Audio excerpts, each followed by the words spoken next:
ರಾಜ್ಯ ಕಾಂಗ್ರೆಸ್ನಲ್ಲಿ ಈಗ ಡಿಸಿಎಂ ವಾರ್ ತುಂಬ ಜೋರಾಗಿ ನಡೀತಾ ಇದೆ. ಅದರಲ್ಲೂ ಕೂಡ ಪದೇ ಪದೇ ಉಪಮುಖ್ಯಮಂತ್ರಿ ಆಗಬೇಕು ಅನ್ನುವಂಥ ಮಾತುಗಳು ತುಂಬ ಜೋರಾಗಿ ಕೇಳಿಬರ್ತಾ ಇದೆ. ಹೀಗಾಗಿ ಈಗ ಕೇವಲ ರಾಜ್ಯಕ್ಕಷ್ಟೇ ಸೀಮಿತವಾಗಿರುವಂಥ ಉಪಮುಖ್ಯಮಂತ್ರಿ ಯುದ್ಧ ಏನಿತ್ತು, ಈಗ ನೇರವಾಗಿ ದೆಹಲಿ ಅಂಗಳಕ್ಕೆ ಕೂಡ ತಲುಪ್ತಾ ಇದೆ. ಮುಂದಿನ ದಿನಗಳಲ್ಲಿ ಮುಖ್ಯಮಂತ್ರಿ ಮತ್ತು ಉಪಮುಖ್ಯಮಂತ್ರಿ ಇಬ್ಬರು ಕೂಡ ದೆಹಲಿಗೆ ಹೋಗ್ತಾರೆ. ಹಾಗೆ ಹೈಕಮಾಂಡ್ ನಾಯಕರನ್ನ ಭೇಟಿಯಾಗಿ ಇದೇ ವಿಚಾರವನ್ನು ಪ್ರಸ್ತಾಪ ಮಾಡೋದಕ್ಕೆ ರಾಜ್ಯದ ರೆಬೆಲ್ ಟೀಮ್ ರೆಡಿಯಾಗಿದೆ. ಹಾಗಾದರೆ ಈ ಡಿಸಿಎಂ ವಿಚಾರವಾಗಿ ಏನೆಲ್ಲ ಆಗ್ತಾ ಇದೆ, ಇಷ್ಟಕ್ಕೂ ಡಿಸಿಎಂ ಬೇಕೇ ಬೇಕು ಅಂತ ಯಾಕೆ ಈ ನಾಯಕರು ಹೇಳ್ತಿದ್ದಾರೆ, ನೋಡೋಣ ಬನ್ನ ಈ ವರದಿಯಲ್ಲಿ.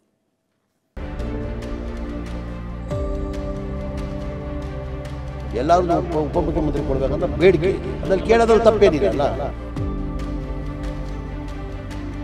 ಸೊ ಎಲ್ಲರಿಗೂ ಮಾಡ್ಬೋದು, ಏನು ತೊಂದರೆ. ಸಿಎಂ ಒಬ್ರು ಇರಲಿ, ಇಡೀ ಕ್ಯಾಬಿನೆಟ್ ಡಿಸಿಎಂ ಆಗ್ಬಿಡ್ಲಿ. ಅವ್ರು ಹೇಳಿರ್ತಕ್ಕಂಥದ್ದು ಸರಿ ಇದೆ, ತಪ್ಪೇನಿದೆ. ಏನೇ ತೀರ್ಮಾನ ತೆಗೆದುಕೊಂಡು ನಮ್ಮೆಲ್ಲ ಶಾಸಕರು ಅದಕ್ಕೆ ಬದ್ಧವಾಗಿರ್ತೀವಿ. ಪಾರ್ಟಿ ತೀರ್ಮಾನ ಮಾಡ್ಕೊಂಡು ನನಗೆ ಅವೆಲ್ಲ ಗೊತ್ತಿಲ್ಲ. ರಾಜಕೀಯದಲ್ಲಿ ಸಾಮಾನ್ಯವಾಗಿ ಮುಖ್ಯಮಂತ್ರಿ ಆಗಬೇಕನ್ನುವ ಆಸೆ ವ್ಯಕ್ತವಾಗುವುದು ಸಹಜ. ಆದರೆ ಕಾಂಗ್ರೆಸ್ ಘಟಾನುಘಟಿ ನಾಯಕರೆಲ್ಲ ಈಗ ನಾನು ಉಪಮುಖ್ಯಮಂತ್ರಿ ಆಗಬೇಕು ಅಂತ ಹಠ ಹಿಡಿದಿರೋದು ರಾಜ್ಯ ಕಾಂಗ್ರೆಸ್ ಒಳ ರಾಜಕೀಯದ ಸಣ್ಣ ಉದಾಹರಣೆಯಷ್ಟೇ. ಬೈ ಕೈಪಡಿಯಲ್ಲೀಗ ಡಿಸಿಎಂ ಫೈಟ್ ಇನ್ನಷ್ಟು ಜೋರಾಗುವ ಲಕ್ಷಣಗಳು ಕಾಣಿಸ್ತಾ ಇದೆ. ಟಿವಿ9ನ ಇನ್ಸೈಡ್ ಸುದ್ದಿಗೆ ಸಿಕ್ಕಿರುವ ಮಾಹಿತಿಯ ಪ್ರಕಾರ ಈಗಾಗಲೇ ಸಚಿವ ಸತೀಶ್ ಜಾರಕಿಹೊಳಿ ದೆಹಲಿಗೆ ತೆರಳಿ ಹೈಕಮಾಂಡ್ ನಾಯಕರನ್ನ ಭೇಟಿಗೆ ಯತ್ನಿಸುತ್ತಿದ್ದಾರೆ ಎನ್ನಲಾಗಿದೆ.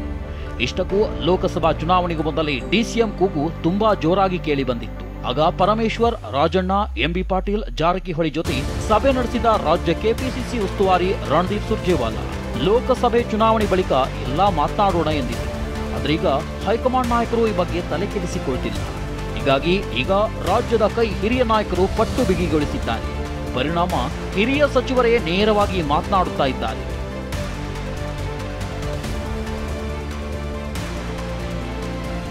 ಕೂಗು ಮಾಡೋದ್ರಿಂದ ತೊಂದರೆ ಏನು? ನಾನು ನೋಡಿ, ವೆರಿ ಬಿಗಿನಿಂಗ್ನಿಂದಲೂ ಕೂಡ ನಾನು ಹೇಳ್ತಾ ಇದ್ದೆ, ಮಧ್ಯೆ ಚುನಾವಣೆ ಇದ್ದರಿಂದ ನಮ್ಮ ACC ಅಧ್ಯಕ್ಷರು ಇದ್ರ ಬಗ್ಗೆ ಯಾರೋ ಪ್ರಸ್ತಾಪ ಮಾಡಬೇಡಿ ಸಾರ್ವಜನಿಕವಾಗಿ ಅಂತ ಹೇಳಿದ್ರು. ಅದರಿಂದ ನಾವು ಸುಮ್ಮನೆ ಇದ್ದೋ. ಈಗ ಅದಕ್ಕೆ ಈಗಾಗಲೇ ನನ್ನ ಸತೀಶ್ ಜಾರಕಿಹೊಳಿ ಅವರು ಹೇಳಿದ್ದಾರೆ. ಅವ್ರು ಹೇಳಿರ್ತಕ್ಕಂಥದ್ದು ಸರಿ ಇದೆ, ತಪ್ಪೇನಿದೆ. ಅವ್ರು ಹೇಳಿರ್ತಕ್ಕಂಥದ್ದು ನಮ್ಮದು ಸಹಮತ ಇದೆ. ಕೇಳೋದ್ರಲ್ಲಿ ತಪ್ಪೇನಿದೆ? ಅದು ಕೇಳೋ ತಪ್ಪೇನಿದೆ? ಎಲ್ಲರಿಗೂ ಒಂದು ಇದ್ದೇ ಇರ್ತದಲ್ಲ, ಅವ್ರ ಸಮಾಜದಲ್ಲಿ ಎಲ್ಲರಿಗೂ ಉಪಮುಖ್ಯಮಂತ್ರಿ ಕೊಡಬೇಕಂತ ಬೇಡಿಕೆ ಇದೆ. ಅದ್ರಲ್ಲಿ ಕೇಳೋದ್ರಲ್ಲಿ ತಪ್ಪೇನಿಲ್ಲ. ಮುಸ್ಲಿಂ ಎಲ್ಲ ಸಮಾಜದ್ದು ಬೇಡಿಕೆ ಇದೆ. ಮುಸ್ಲಿಂ ಸಮಾಜದ್ದು ಇದೆ, ಲಿಂಗಾಯತ ಸಮಾಜಕ್ಕೂ ಇದೆ, ಒಕ್ಕಲಿಗರ ಸಮಾಜದಲ್ಲಿ ನಮ್ಮ DK ಶಿವಕುಮಾರ್ ಸಾಹೇಬರು ಆಗಿದ್ದಾರೆ, SC ಸಮಾಜಕ್ಕೂ ಇದೆ. ಎಲ್ಲ ಸಮಾಜ ಕೇಳ್ತಾವೆ, ಕೇಳೋದ್ರಲ್ಲಿ ತಪ್ಪೇನಿದೆ? ಮುಂದೆ ನಮ್ಮ ಪಕ್ಷ ಏನು, ಹೈಕಮಾಂಡ್ ಪಕ್ಷ. ನಾವು ಬೇಡಿಕೆ ಕೇಳೋದ್ರಲ್ಲಿ ತಪ್ಪೇನಿಲ್ಲ. ಕೊಡೋರು ಯಾರು? ಹೈಕಮಾಂಡ್. ಈಗ ತೀರ್ಮಾನ ಮಾಡೋರು ಹೈಕಮಾಂಡ್.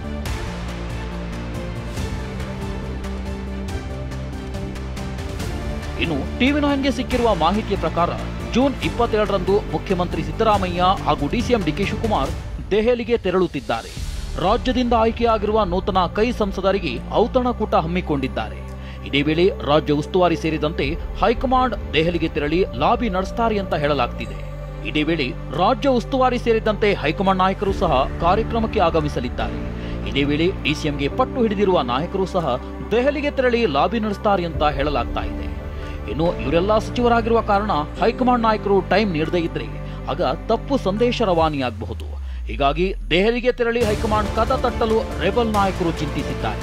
ಇನ್ನೊಂದೆಡೆ ಡಿಸಿಎಂ ವಿಚಾರವಾಗಿ ಮಾತನಾಡಿದ DK ಶಿವಕುಮಾರ್, ಈ ಬಗ್ಗೆ ನನಗೇನು ಗೊತ್ತಿಲ್ಲ ಅಂದ್ರೆ ಸಚಿವ ಪ್ರಿಯಾಂಕ್ ಖರ್ಗೆ ಡಿಸಿಎಂ ಏಕೆ, ಸಿಎಂ ಆಗ್ಲಿ ಬಿಡಿ, ಡಿಸಿಎಂನಿಂದ ಎಲ್ಲ ಬಗೆಹರಿಯೋದಾದ್ರೆ ಎಲ್ಲರೂ ಡಿಸಿಎಂ ಆಗ್ಲಿ ಎಂದು ಟಾಂಗ್ ನೀಡಿದ್ರೆ ಹಾಲಿ ಡಿಸಿಎಂ ಸಹೋದರ DK ಸುರೇಶ್ ಎಷ್ಟು ಬೇಕಾದ್ರೂ ಡಿಸಿಎಂ ಆಗ್ಲಿ ಎನ್ನುತ್ತಲೇ ಈ ನಾಯಕರ ಕಾಲೆಳೆದಿದ್ದಾರೆ. ನಮ್ಮ ಪಾರ್ಟಿ ತೀರ್ಮಾನ ಮಾಡ್ತೀವಿ.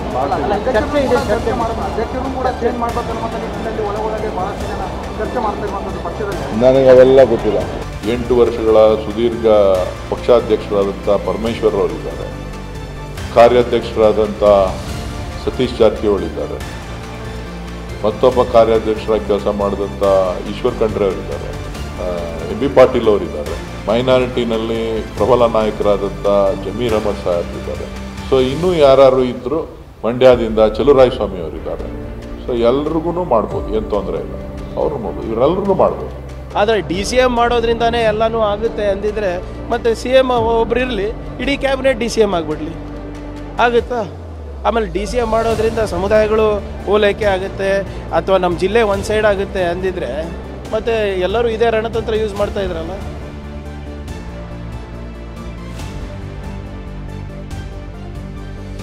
ಇನ್ನು DCM ವಿಚಾರವನ್ನ ಡಿಕೋಡ್ ಮಾಡಿ ನೋಡೋದಾದ್ರೆ ಕಾಂಗ್ರೆಸ್ನ ಎರಡು ಗುಂಪುಗಳ ನಡುವಿನ ಆಂತರಿಕ ಸಮರದ ಭಾಗ ಇದೆ. ಸದ್ಯ DCM ವಿಚಾರ ಮುನ್ನೆಲೆಗೆ ಬರ್ತಾ ಇದ್ರೂ ಅಂತರಾಳದಲ್ಲಿ CM ಬದಲಾವಣೆ ವಿಚಾರ ಚರ್ಚೆಯಾಗದಂತೆ ತಡೆಗಟ್ಟುವ ಪ್ಲಾನ್ ಖಂಡಿತ ಇದೆಯಂತ ಹೇಳಲಾಗ್ತಿದೆ. ಇದರ ಜೊತೆಗೆ KPCC ಅಧ್ಯಕ್ಷರ ಬದಲಾವಣೆ ವಿಚಾರವನ್ನು ಸಹ ಮುನ್ನೆಲೆಗೆ ತರಲಾಗ್ತಾ ಇದ್ದು, ಈ ಮೂಲಕ ಒಂದೇ ಕಲ್ಲಿನಲ್ಲಿ ಎರಡು ಹಕ್ಕಿ ಹೊಡೆಯುವ ಪ್ರಯತ್ನ ನಡೆಯುತ್ತಿದೆ. ಅಥವಾ KPCC ಅಧ್ಯಕ್ಷರ ಬದಲಾವಣೆ ಮತ್ತು ಹೊಸ DCM ಹುದ್ದೆ ಬೇಡಿಕೆ ಇಟ್ಟರೆ ಇನ್ನೊಂದು ಬಣ ಸದ್ಯಕ್ಕೆ CM ಬದಲಾವಣೆ ಕೂಗನ್ನ ಮೊಟಕುಗೊಳಿಸಬಹುದು. ಹೀಗಾಗಿ ಪವರ್ ಶೇರಿಂಗ್ ವಿಚಾರಕ್ಕೆ ಸದ್ಯಕ್ಕಂತೂ ಫುಲ್ ಸ್ಟಾಪ್ ಬೀಳಬಹುದು. ಇದರ ಜೊತೆಗೆ DCM ಮತ್ತು KPCC ಅಧ್ಯಕ್ಷರ ಬದಲಾವಣೆ ಬೇಡಿಕೆ ಇಟ್ಟಾಗ ಯಾವುದಾದ್ರೂ ಒಂದು ಬೇಡಿಕೆ ಈಡೇರಿಸಿದ್ರು ಈ ಪಾಳೆಯ ಸರ್ಕಾರ ಹಾಗೂ ಪಕ್ಷದ ಮೇಲೆ ಹಿಡಿತ ಸಾಧಿಸಲು ಅನುಕೂಲವಾಗಬಹುದೆಂಬ ಲೆಕ್ಕಾಚಾರ ಇದರಲ್ಲಿದೆ. ಇನ್ನೊಂದೆಡೆ ಹೈಕಮಾಂಡ್ ನಾಯಕರು ಹರಿಯಾಣ, ಮಹಾರಾಷ್ಟ್ರ, ಜಾರ್ಖಂಡ್ ಚುನಾವಣೆಯತ್ತ ಗಮನ ಹರಿಸ್ತಾ ಇದ್ದು ಕರ್ನಾಟಕದತ್ತ ಗಮನ ಹರಿಸ್ತಾ ಇಲ್ಲ. ಇನ್ನೊಂದೆಡೆ ಈಗಾಗಲೇ ACC ಅಧ್ಯಕ್ಷರಾಗಿ ಮಲ್ಲಿಕಾರ್ಜುನ ಖರ್ಗೆ ಅವರೇ ಇರುವಾಗ ಮತ್ತೇಕೆ ಬೇಡಿಕೆ ಎಂಬ ಪ್ರಶ್ನೆ ಹೈಕಮಾಂಡ್ ನಾಯಕರು ಇಡುವ ಸಾಧ್ಯತೆ ಇದೆ. ಆದರೆ ಕಾಂಗ್ರೆಸ್ ಮನೆಯೊಳಗಿನ ಕಿಚ್ಚು ಮಾತ್ರ ಸದ್ಯಕ್ಕಂತೂ ತಣ್ಣಗಾಗುವ ಲಕ್ಷಣಗಳು ಕಾಣಿಸ್ತಾ ಇಲ್ಲ. ಪ್ರಮೋದ್, TV9 ಬೆಂಗಳೂರು.